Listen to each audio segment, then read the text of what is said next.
Welcome back to Tip TV Finance. It's CEO interview time. It's the turn of Zafar Karim, who's CEO at Legendary Investments. How are you today, Zaf?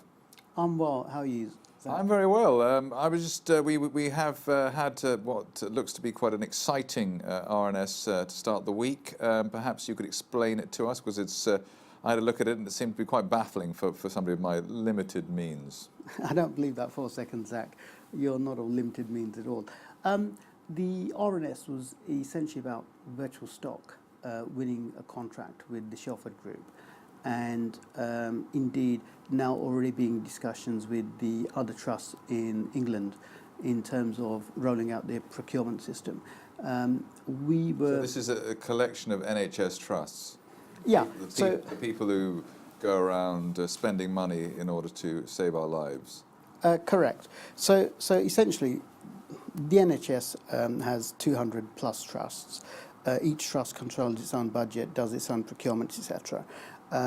Last year in July, we won the contract with Guy's and St Thomas's, or Virtualstock won the contract with Guy's and St Thomas's, and Guy's and St Thomas's is the largest trust in the country. And then earlier this year, I talked about, we were in advanced discussions with a number of other trusts. That was in January, February, March, etc. Winning contracts with those trusts took longer than we expected, which I guess was the bad news, because people thought, we'd win a contract the next day or the next day or the next day. But when you go elephant hunting, you don't know how long it's going to take, but you do have sight of the fact that you're going after elephants. And in our case, what has happened is, instead of winning a contract with 4 or 5 trusts, as we thought we might, we've got the whole of the Shelford Group. And which is 10? Which is 10. But it's not just 10, it's the top 10 teaching trusts in the country. And together they account for some 13, 14, 15% of National Health Service expenditure. So what that means is those trusts will now be using the system that Virtualstock supplies for all their procurement. And what that means for Virtualstock's bottom line is essentially, once those trusts' expenditure starts going through the Virtualstock system, contract signed, implementation is going to happen. That shouldn't take too long. The Virtualstock implementation cycle is very short, a matter of months as opposed to years. Then Virtualstock, the bottom line will be increased by several millions of pounds. So this is a group of NHS trusts which, with a budget might be several billion, let's say. Correct, yeah. And therefore the Virtualstock's share of that, or the commission on that would be some millions. Correct. So essentially what will happen is, every time these trusts spend money, and they spend a lot of money, the National Health Service collectively spends, 150 billion a year. These trusts, I think, spend about 20 billion a year or something. Those numbers might not be spot on, but we're talking in the tens of billions, just these Shelford Group trusts. Every time they purchase something, it will go through the system which Virtualstock has provided, and a very small percentage of that will go straight to Virtualstock's bottom line. When I say it'll go straight to Virtualstock's bottom line, it's because this is software provision, so the gross margin on this is effectively 100%. So if you look at Virtualstock at the moment, it has revenues in the low millions of pounds.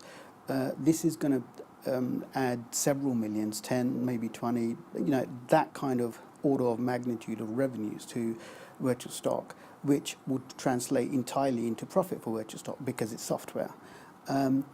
As I say, so where you are, you've got 10 out of 200. 200. Yeah. There's no reason why it couldn't be a greater number of. Oh no! It's not. There's no reason why it couldn't be a greater number. If we look at the announcement, Andrew Mills, the CEO of Virtualstock, says that we're already in advanced discussions to roll this out over the National Health Service in England. So they're already in discussion with a lot more trusts. So we would expect that. Well, we've got the Shelford Group, which is kind of the leading trusts. They're in discussions with far more. We can expect that this might get rolled out over the whole of the NHS. Importantly, there's a trade magazine called Spend Matters, and Spend Matters is speculating, well, if this is going to roll out over the National Health Trust, then why not other government departments like the Ministry of Defence, etc., etc.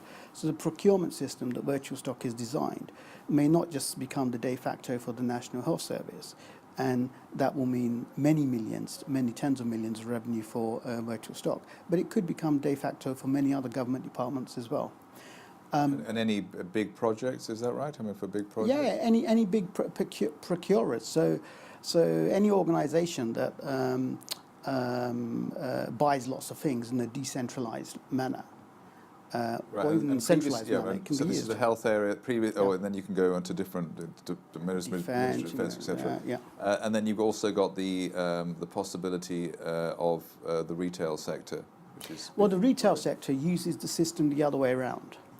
So the system is the edge, and the retail sector, what the system allows the retailers to do is to display all their products online in a very simple and effective manner, make changes online in a very simple and effective manner, do the sales, and then track all the products. Now, if you imagine, if you flip that on its head, so now the National Health Service, or those trusts, have all these catalogues online. And they can order through a centralised system, which does price comparisons and everything else to make sure the National Health Service gets better value. So it's the same system, just being used from the other side. Right. And what any other aspects at Legendary that we should be watching out for as well, apart from this? Yeah, of course. Well, first, this is Virtualstock and the National Health Service. We did say that momentum is building in the retail sector. So, we have visibility on contracts that are being negotiated there. And I can't say how long they'll take, but we hope to be, they'll be signed, and when they're signed, we'll announce those. And then, of course, Legendary has other investments as well. The one which is most active at the moment in terms of we're involved in getting stuff done is the gold mine in Kyrgyzstan.